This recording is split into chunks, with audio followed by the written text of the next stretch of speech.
할렐루야. 사랑하는 성도 여러분, 오늘도 복 있는 사람 역대상 20장 말씀을 통해서 우리가 함께 은혜 나누기를 원합니다. 암몬 왕 나하스의 죽음과 조문 사절단으로 시작된 암몬과 아람의 연합군과의 전쟁이 1차, 2차에 걸쳐서 진행되었습니다. 그것을 보여주는 것이 역대상 19장 말씀이었습니다. 오늘 20장 말씀은 마지막 3차 전쟁으로 끝나게 되는 과정을 보여주고 있습니다. 본문 배경은 사무엘하 10장에서 12장을 본문 배경으로 하고 있습니다. 암몬과의 전쟁 중간에 다윗과 밧세바 사건이 일어나는 장면을 사무엘하에서 그려주고 있습니다. 그러나 역대기는 다윗의 밧세바 범죄 사건을 생략하고 암몬과 전쟁 이야기를 마무리 짓고 있습니다. 이처럼 역대기 저자는 다윗 왕조의 승승장구하는 모습과 선한 부분만을 부각시키는 것이 아닌가 싶기도 합니다. 그러나 역대기 저자는 다윗의 실패와 죄를 은폐하는 것이 아니라 포로에서 귀환한 백성들에게 더 중요한 메시지를 전하는 데 집중하기 위해서임을 알 수가 있습니다. 그 내용은 다음과 같습니다. 첫 번째, 바벨론 포로에서 귀환한 백성들은 다시 하나님의 성전을 복구해야 될 시대적 사명을 가지고 있었습니다. 그래서 하나님의 집을 건축하고자 하는 다윗의 마음에 부담감을 주셨고 또 갈망을 허락하셨습니다. 계속되어지는 전쟁에서 획득한 전리품들을 하나님께 마음껏 드렸습니다. 무너진 솔로몬 성전이 건축되기 위해 다윗이 어떤 준비를 했는가에 집중하는 것이 무너진 성전을 건축하려는 귀한 자들이 듣고 싶어하는 메시지였다라는 것입니다. 둘째로 하나님은 다윗의 그런 마음을 보시고 다윗과 언약을 맺으셨습니다. 그리고 다윗과의 언약을 신실하게 지키시기 위해 포로에서 귀환한 사람들과 약속하시고 그 약속이 이루어져 가고 있는 것을 보여주고 있는 것입니다. 다윗과 언약을 강조하는 것이 지금 포로 귀환한 사람들에게 필요한 위로의 말씀이었다라는 것입니다. 계속해서 1절에서 이렇게 기록하고 있습니다. 해가 바뀌어 왕들이 출전할 때가 되매 왕 요압이 그 군대를 거느리고 나가서 암몬 자손의 땅을 격파하고 들어가 라빠에 에워싸고 다윗은 예루살렘에 그대로 있더니 요압이 라빠를 쳐서 함락시키매. 아멘. 우리가 여기에서 이해할 부분이 있습니다. 해가 바뀌었다는 것을 볼 때에 그 전쟁이 얼마나 길게 이어지고 있는지를 보여주고 있습니다. 그리고 우리가 생각하는 것처럼 해가 바뀌어서 1호를 말하는 것이 아니라 유대인들이 사용하는 원력으로 새해는 아비벌이었습니다. 아주 적기가 되었다는 것을 의미하고 있습니다. 그러나 암몬과 아랍의 연합군의 마지막 전쟁에서 암몬 자손의 땅이 격파되고 요압이 라빠를 쳐서 함락시킴으로 다윗의 승리로 그 막을 내리고 있습니다.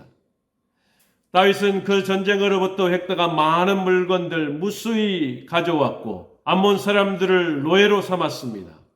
그것이 오늘 2절과 3절에서 보여주고 있습니다. 다윗이 그 왕의 머리에서 보석에 있는 왕관을 빼앗아 중량을 달아보니 금 1달란트라.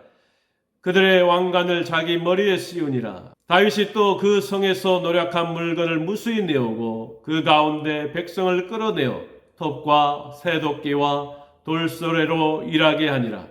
다윗이 암몬 자손의 모든 성읍을 이같이 하고 다윗이 모든 백성과 함께 예루살렘으로 돌아가니라. 아멘. 우리가 여기서 또 한 가지 이해할 것이 있습니다. 전쟁으로 획득한 물건 중에 보석으로 장식된 금 1달란트가 되는 왕관을 빼앗아 다윗의 머리에 썼다라는 것입니다. 금 1달란트 무게는 대략 34.27kg입니다. 그리고 보석이 박혀있기 때문에 대략적으로 54kg 무게가 되지 않았을까 추정하고 있습니다. 이렇게 무거운 왕관, 즉 면류관을 썼다라는 것은 우리가 이해하기 힘들 수 있습니다. 그런데 여기에서 우리가 추측해 볼 수 있는 것은 보석은 빼고 대략 34kg가 되는 금 면류관만 썼을 것이라고 보는 견해입니다.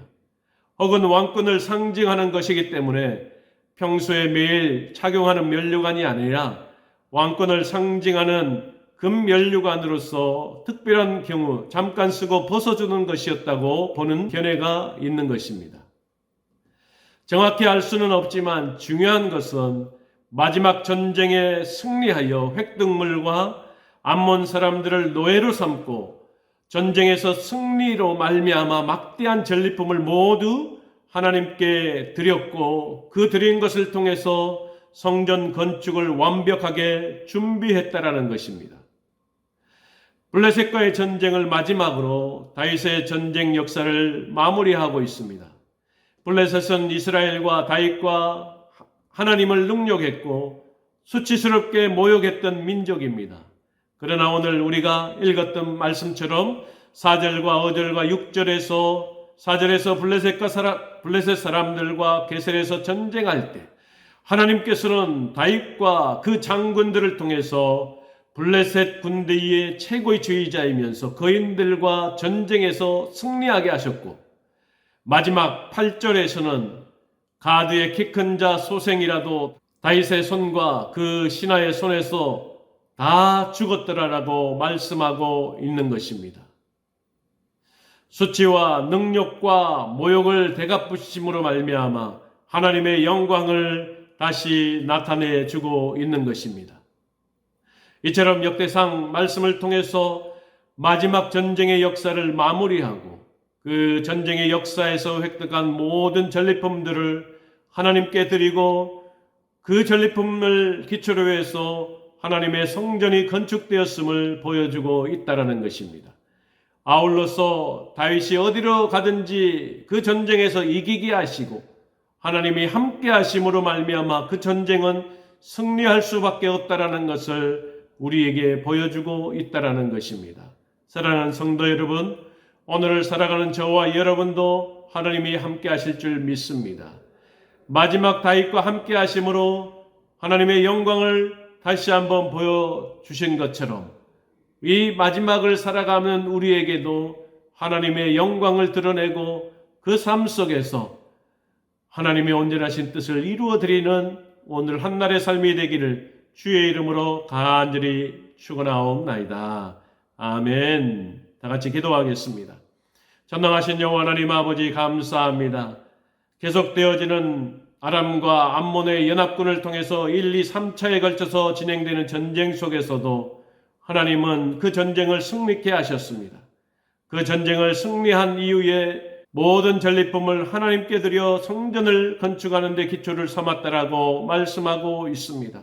아울러서 블레셋과의 전쟁에서 계속되어지는 블레셋과의 전쟁에서 계속적으로 승리케 하심으로 말미암아 결국에는 수치와 모욕을 주었던 그 블레셋 사람들을 무찌르고 하나님의 영광을 되찾아오는 것을 우리에게 보여주고 있습니다. 전능하신 여호와 하나님, 우리가 어디를 가든지 하나님이 동행하심으로 말미암아 하나님의 뜻과 하나님의 은혜가 선포되는 놀라운 역사에 우리가 동참할 수 있도록 인도하여 주옵소서.